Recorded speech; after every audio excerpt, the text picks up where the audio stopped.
for the August 11th meeting. Need approval of minutes. So moved. Second. Haig. Yes. Briggs. Yes. Weber. Yes. Miller. Yes. We got to back up. That's me. Councilman Miller was Yeah. not present at that meeting, so Abstain. Call my name, I do something. Small. Ray. Yes.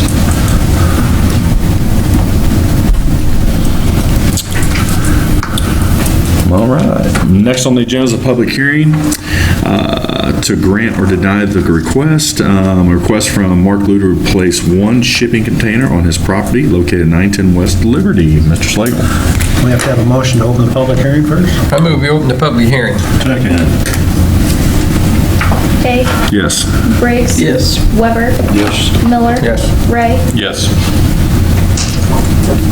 Okay, council, this public hearing does concern the request from Mark Lou for an additional use permit to place a shipping container on the south end of his property behind the building located at 910 West Liberty Street. His property is zoned C2 commercial.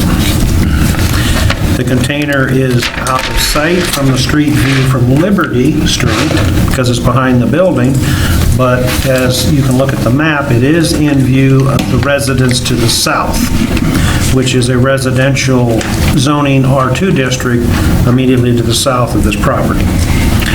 An additional use permit is required by our regulation that you must first obtain from City Council permission to do so. Also, it is required that the application be reviewed by the Planning and Zoning Commission, which they have done. They did so at their July 1st meeting. Also, staff did send letters to 31 surrounding property owners within 300 feet of the requested additional use, and only one letter was received, and that was in support of the request. You need to hold the public hearing, and then there are conditions that council needs to review and set criteria regarding this application, whether you wish to approve or not, which is, one, does this request substantially increase traffic hazard or congestion? Two, does it substantially increase a fire hazard? Three, does it adversely affect the character of the neighborhood? 4, does it adversely affect the general welfare of the community? Or 5, does it overtax public utilities? If you do find a negative to all of the above conditions, then the application could be granted. If you find affirmative in any of the above, then you must deny it. And the approval is done or denial by a simple motion. So, we just ask at this point that you continue with the public hearing, whether there's any comments, and if not, then I will review those questions once more with you to make your determinations. If I have a question, who do I direct that to? Or to you? Or Yes. Okay. Is this not the first time? Has this been done before? This shipping container or A shipping container in a R1? It's not R1. The shipping container will be not in the R1 area. Sorry about the R1, but Yeah. the C2 commercial. C2, I'm sorry. Right. C2. Those have been permitted before. Shipping containers, we changed the rules a few years back to require them to get an additional use, so that you had the opportunity to review their replacement, wherever they went. No matter what zoning. No matter what zoning. What we have said in the regulations is that in an industrial district is where you would typically see these, and then they're permitted there. If you wish to have one considered in a commercial district, which this is a C2, you have to get an additional use. And the regulations have went on to say is you cannot have them in residential. So that's why this Amen. additional use is in place to say you have to get permission. Have we allowed others in C2s since those new rules? Yes, we have. But the last time we allowed one was on Liberty Street too, and that was with the railroad track That's behind where it that. was not in This view time we from have any housing. residential properties. Yeah, now correct? we have the commercial between the housing.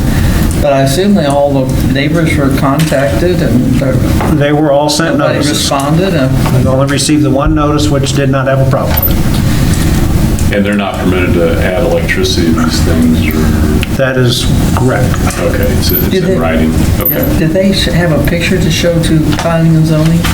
The picture that's in your packet was this additional Did I miss it? zoom out picture is what I handed out to you tonight to give you a better I didn't picture have of a it. picture of the container, is that what you're I asking? just see the outline for it. I don't, Yeah. If I hadn't bought one, yeah, but I mean, the way it looks.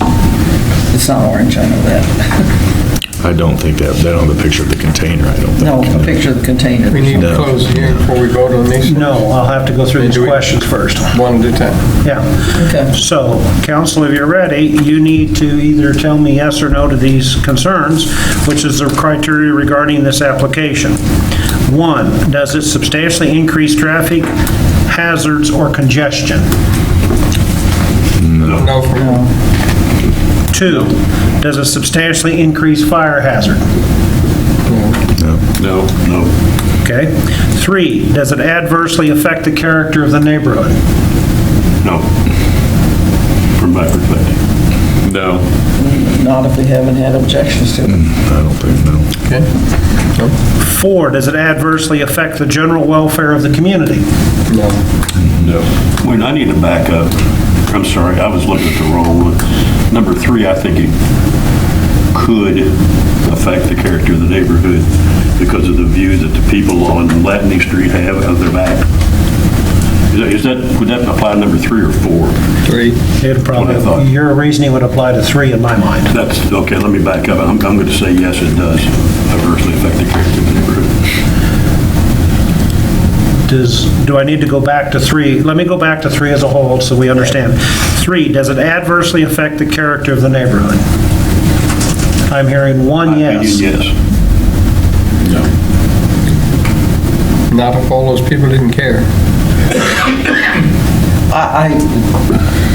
If nobody objected to it and they all were notified of it, then, I mean, it's kind of their call. If anybody objected to it, then I'd say yes, but nobody did. I just don't know how much you're going to see from Latney Street. You will see it from Liberty, but the problem is if you look right and left on Liberty, there's all types of businesses that have that stuff. So I don't know I don't know how it adversely affects the neighborhood. I mean, I think you would probably have to be driving really slow and stop to see it from Latney Street.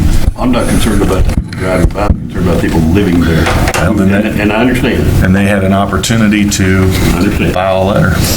Well, they could just say, And it may look nicer than some of the sheds that you see. Okay, then the last one is, again, 4, does it adversely affect the general welfare of the community? No. no, And then finally, does it overtax public utilities? No. no.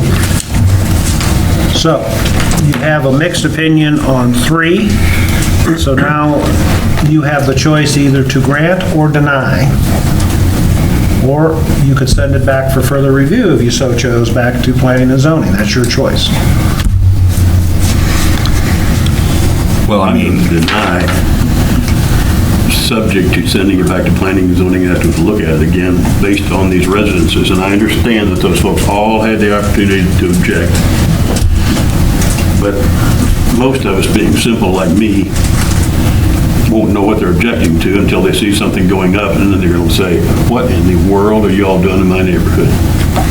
My opinion.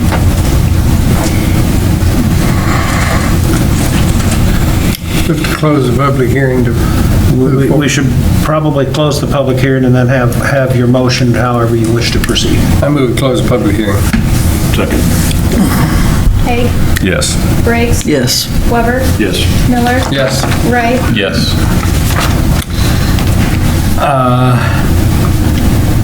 I move that we So can I, before you do that, so before we start, you said if we find it, that if there's any yes for 1 through 5. You cannot grant it. Okay, so, now, but then this becomes here's where I kind of get, 4 of us said no on 3, 1 said yes.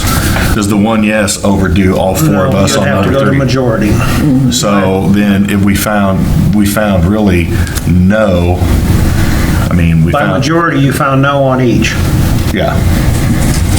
So that's why I'm asking because per what you said of saying we didn't find anything we didn't find a yes on 1 through 5, then, If majority found yes on any of those questions, you must deny. yeah.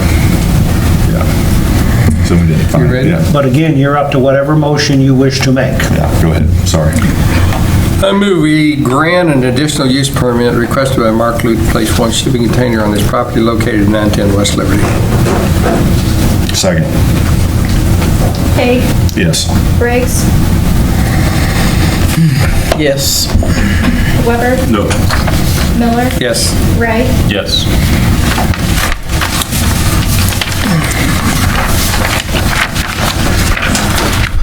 And tell planning and zoning that I was on planning and zoning years ago, and we made a recommendation to council on some project, and the council overturned it, and we were mad as we could be. If you don't want us making a recommendation, don't have us, you know? So I apologize, but that's just bad. I'm kind of inclined to agree with Larry a little bit. I'm not convinced these people actually know what's going behind them, but we'll see. We'll find out. I'm going to say I didn't do it. I'm on the radio in the morning and you're up, buddy. I've talked to these other 4 people.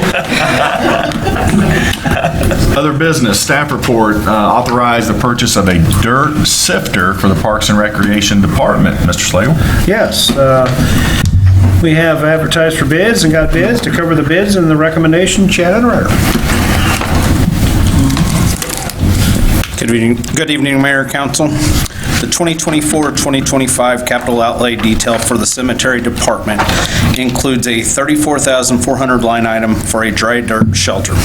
However, due to the successful use of the Quonset hut for dry dirt storage, these funds have not been expanded as originally planned. Following a third quarter fiscal review with management, staff received the approval to pursue a more effective use of the funds by exploring the purchase of a dirt sifter attachment for the skid steer. The dirt sifter attachment offers several benefits to the cemetery department. It significantly improves the efficiency by reducing the labor required for sifting dirt from multiple staff members to a single operator. It will generate long-term cost savings by eliminating the need to purchase clean-filled dirt. The sifter will improve the overall quality of the cemetery services by providing clean sifted dirt that results in a neater and a more professional burial site preparation. Staff does recommend the council approve the purchase of the Viper metal from Ken Burns Inc. of Manchester, Iowa for the bid of the price of $21,845. We did receive 2 bids. One did not meet specs and the other one did, so. I move that we purchase a dirt sifter for the Parks and Recreation Department from Ken Burns Incorporated for $21,845. Second. Haig, Yes. Briggs, Yes. Weber, Yes. Miller, Yes. Ray, Yes. Staff report authorizing replacement of the number 1 pump at Huntingfield Lift. We just should have a pump section on the agenda. Just a pump Just a section. pump every Yeah, time. not other business, pumps. Pumps all the time. So, we have another pump failure, Huntingfield Lift Station. To cover the details to replace, Drew Olford. One of these days, I will get up here and not have something that is related to this topic. We've had a couple hours and we haven't had you yet, Drew, remember? Yeah. Well, I am sorry to be up here in essence because we had a pump experience a pretty catastrophic failure in this particular case. One of the 12 lift stations in Mexico is located along Huntingfield Drive just south of Teal Lake Park. And in this particular case, the pump actually broke free from its restraints, ended up continuing to pump, did not disengage, and severely damaged itself, we'll just say. Ended up getting tangled up in some cords and chains. Vandevanter Engineering, who holds the city's preventive maintenance contract, was contacted on an emergency basis in that case. And they went to review the pump and the lift station itself. Thankfully, the main damage is confined to the pump, and a whole new pump is required, unfortunately. We approached them with a request for quote for a new pump, and they did provide that. New pump of a Flight manufacturing would be $20,659. This unfortunately also includes a 12 to 14 week lead time. We do have a duplex setup in that lift station, so we have two pumps that we're working. We're okay here moving forward. 12 to 14 weeks is a while to wait though, but I think it will be perfectly fine there. We also have a secondary pump we can pull in if needed. I guess it'll be tertiary at that point. This also covers a 5-year prorated warranty with the purchase. In this particular case, the oddity we can't trace down completely to why it broke in this way. It's the first time that really anyone in the wastewater business that we've talked to has encountered this issue. Could it be due to human error? Potentially. Could it be due to the age of the pump and how it needs to be replaced within the next couple years? Very likely as well. This did lead to some discussions, which led to a discount of $5,100 between what would be a new price and what is the price that I mentioned previously. The budget for this fiscal year does have $80,000 in the reserve. However, we just used, as you mentioned before, $42,614 for the purchase of an effluent pump at the wastewater plant. That leaves us $37,000 roughly to cover the purchase of this pump and proceed with purchase through Vandevanter Engineering. We would recommend we move forward and ask for approval here at this council meeting to move forward with purchasing that pump for, again, a cost of $20,659 even. If you have any questions, I'll be happy to answer them. So How many nobody, more pumps do we have? Do you ask that because that's how many can break? Yeah, okay. so it's just unforeseeable, it broke and nobody quite knows why it broke away from the restraints? Correct, yeah. Okay. I move we purchase a new pump for the lift station at $20,659, and that is from Vandevanter Engineering. Second. Haig, Yes. Briggs, Yes. Weber, Yes. Miller, Yes. Wright, Yes. Move we pay the claims. Second. Haig, Yes. Briggs, Yes. Weber, Yes. Miller, Yes. Wright, Yes. Council comments. Mr. Ray. All's well. You've had 2 hours to think about it. 4 to 6. Ms. Briggs. I really have nothing. I know MMA started back up, and anybody who's there working is back at school. And I know that from what I heard from about parents is we do have some people who could possibly be flying in their private jets. So that's one reason we talk about the airport. We do have those people. They do fly in for parent-teacher conferences occasionally. And Can we use so- it while they're here? Yeah. Let's go places.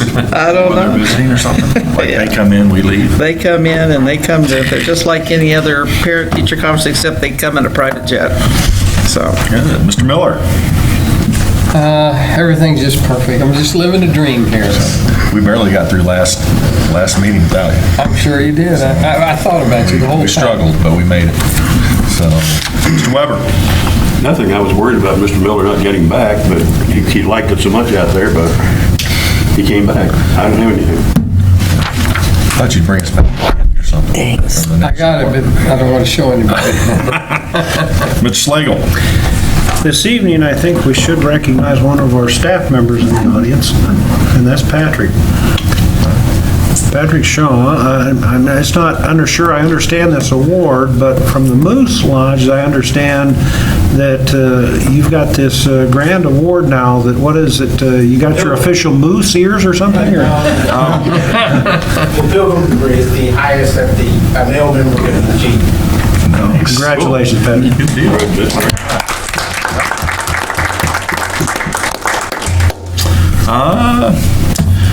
Nothing really. Started, fall sports started for high school today. So we got ours done in the morning, and it's been meetings all day long doing some stuff. So, of course, school will be firing up next week.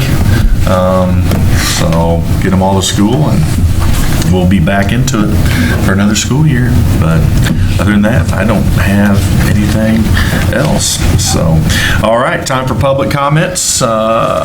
If you'd like to make a statement, come to the podium, give us your name, your address, and you will have 3 minutes to give your statement.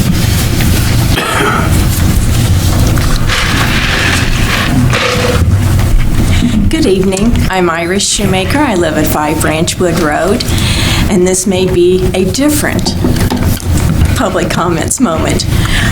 I truly believe that people should say thank you when something good comes their way. And my husband used to teach at the military academy, and when he was attempting to teach those students down there good manners, he would always say, please help something to happen the first time. Thank you probably will help it to happen again if you ask. So I borrowed his motto, and I did that with my own students. So I am here to say thank you to many people, and that's the reason I came instead of trying to write a thank you note. You'll recall back 2 meetings ago, I think it was, that I came as a representative from my neighborhood discussing the use of engine brakes within the city limits and the noise that they caused. And there are, I think, many entities within our city that possibly worked on that project, because we very immediately noticed a difference. I know someone sitting up there went and looked for signs as well, after, just like my husband and I had. A neighbor reached out to me the next day and said that there's a radar cart up at the top of the hill where you go into the park to walk. And when I see those, they remind me, be cautious of that, speed limit sign. And then another neighbor on the other side of Clark Street, I was visiting with an additional neighbor, and he stopped by and he goes, hey, I saw your sign. And I go, my sign? I didn't have any yard signs out. And he goes, no, out there on 22, the no engine brakes. Thanks for going to council. And after I was here, there were numerous people that stopped me in many, many places around town. Someone lives over, so the trucks were coming in off of FF, off of 22, Huntingfield Road, places I didn't think about. So I do think there are many people, probably our public safety, probably the man that makes the signs, I think, at the parks and department or something over there in city maintenance. There also had to be somebody who went out and dug the hole and put the post in and put the sign on that post at all of the entrances to town. So there were many, many people, and I would like to say thank you to them for not only my husband, who's the noise bothered, it really wasn't me, but I'm the talker. So anyway, and many neighborhoods, it wasn't just my neighborhood. So thank you, we appreciate it. Thank you. Have a good evening. Thank you. Bryce, it only took shooting one person to get that done, didn't it? Word got out. Shots fired. Well, not seeing anybody else. We want to resume the budget? Are we eating? I think we'll recess. Are we ready to eat? Yeah, Okay, all right. do a recess, and then we'll be back for budget session. Sounds good. We'll have a short recess.